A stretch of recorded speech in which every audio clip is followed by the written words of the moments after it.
If you are currently living in the Midwest and you're thinking about moving to Nevada, you might want to check out this video first so that you don't have any regrets about moving here. Today, I'm going to give you 5 things that you may want to keep in mind if you are considering the move. And of course, if you stay until the end, I will give you a bonus 6th item. So make sure you watch all the way through. Coming in at number 1 is that you are likely to find a very big cultural adjustment if you move here from the Midwest, depending on where in the Midwest you're from. Now, if you're from a big city like Chicago or somewhere that's more urban and less small town friendly, homely vibes, then maybe you'll be a little bit easier to adjust. But Reno has become a developing city, and with that, I'm not going to say that people give the cold shoulder. I'm from New England and I know what the cold shoulder actually is like, and that's not it here. It is going to be a little bit colder, so to speak, than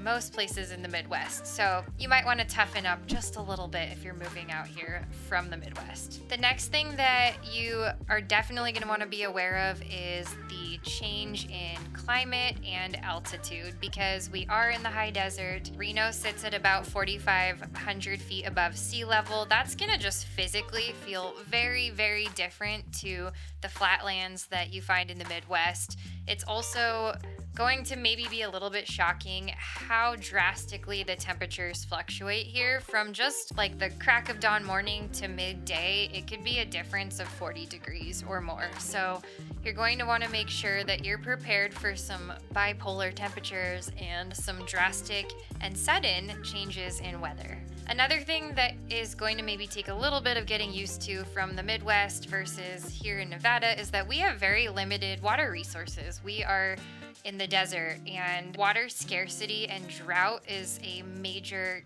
issue here. Certain years it has been the cause of wildfires here, and that can be a big adjustment. On top of that, just the lack of humidity in the air can be a big change.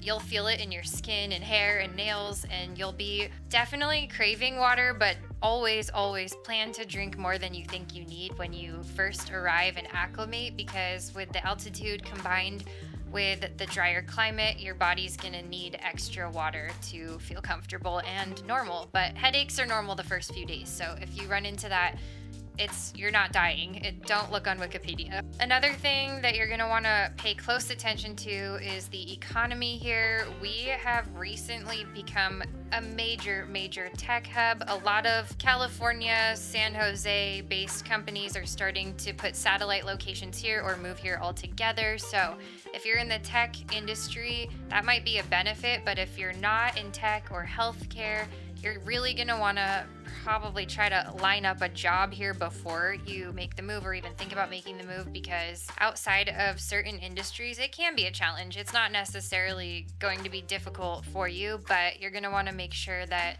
you're really clear about the opportunities that are here and how they maybe differ from where you're coming from. And last but not least, you're gonna wanna definitely check into those flight schedules and just make sure that if you wanna go back and visit where you're coming from, that there are flights, that they are affordable, and that going back and forth is gonna be somewhat doable. In recent years, post-pandemic, airlines have kind of minimized schedules and created bigger hubs with less stops and less smaller flight patterns. So you're going to want to be aware of that and make sure that you're really comfortable with that huge distance from you and your family and friends maybe back home. It is a huge country and you're literally talking about relocating from the middle to the other end. So just make sure that you are really prepared for the distance. And because you've been so patient, I'm gonna give you number 6 as a little added bonus. But one thing you may not know is our education here in Nevada. It is getting better, but we are among the lowest here in the country. I predict that this is gonna change just because we are attracting more and more tech people, more and more healthcare people, more and more people who are gonna have a higher demand for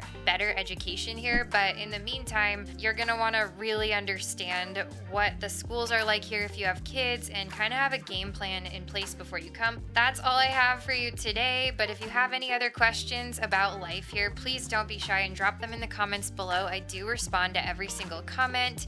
and I will get back to you. And of course, if you could hit that like and that subscribe button, it lets me know that you like the content that I'm putting out and lets me know that I should be making more content that is similar. So go ahead and do that. That way you won't miss any of my upcoming videos.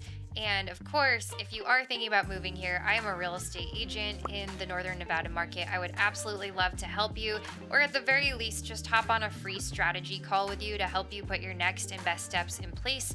There's a link in the description box below where you can book a free call with me. It's no pressure, no obligation, just an opportunity to connect and see if we might be a good fit to work together. All right, thank you guys so much for watching, and I'll see you on my next video. I put out videos every single week about the Northern Nevada lifestyle, the Reno Sparks housing market, and of course, all things related to buying and selling real estate. Thanks so much, and have a great rest of your week.